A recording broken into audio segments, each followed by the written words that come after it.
Hello বন্ধুরা, তোমরা সবাই কেমন আছো?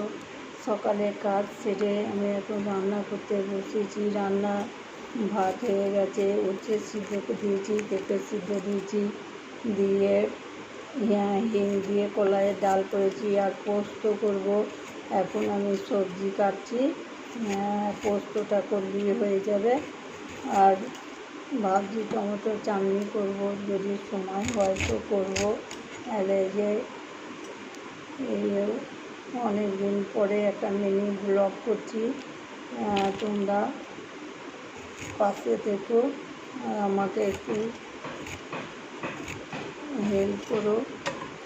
আমার তো করা অনেক দিন ধরে করা হয়নি গো, শরীরটাও ভালো ছিল না। তারপরে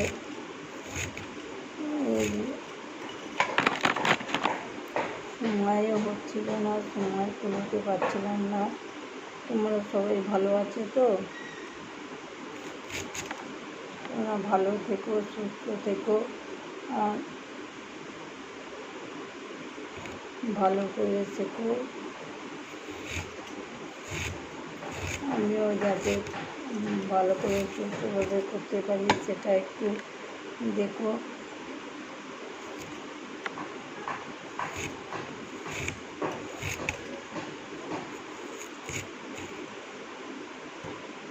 এই তারপরে জল ভরলাম, অ্যাকোয়াগার্ড থেকে জল ভরলাম,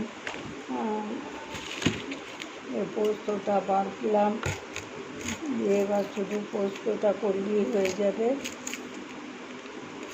যদি সময় পাওয়া যায় তাহলে করবো।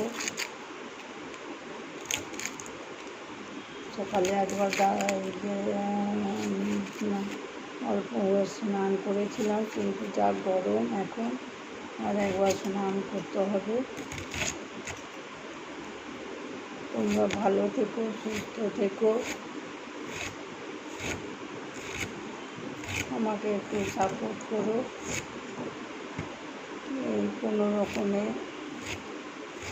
কাজকর্ম হচ্ছে, একটু মানে তোমাদের কাকু নাইকো, তোমার কাকু এখন রায়না গেছে, এখনই রায়না থেকে পোস্ট অফিস যাবে। আমার তো পোস্টাল এজেন্সি গেছে, সেটা আমার এখন যাওয়া হয় না। তোমার কাকু চাকরি করে, চাকরি করি, ওখান থেকে আমারটাও একটু হেল্প করে দেয়। আমাদের তো এমনি শিডিউল, কম্পিউটারে শিডিউল করে তারপরে জমা দিতে হয়, সেই জন্যই তোমার কাকু অনেকটা হেল্প করে আমাকে। যেগুলো না গেলে নয়, post office, head post office, তারপরে মানে যেখানে আমাদের কার্ড আনি, কার্ড, লাইসেন্স রেনু, সেইগুলোতে আমাকে এমার্জেন্সি বলে যেতেই হয়। মাঝে মাঝে যাই পোস্ট অফিসে, আমার নামই তো এজেন্সি। আমি করতাম সব, কিন্তু এখন আমার একটু মানে নাতি হওয়ার পর থেকে আমি একটু যাওয়াটা কমিয়ে দিয়েছি। তাহলে মন মেজাজও খুব একটা ভালো নয়। দুটো মাই মারা গেল পরপর, ডিসেম্বরে মা মারা গেছে, আবার আমার শাশুড়ি মা বাড়িটাপুরে মা মারা গেল এপ্রিলে। সে বাড়িতে একা খা করে।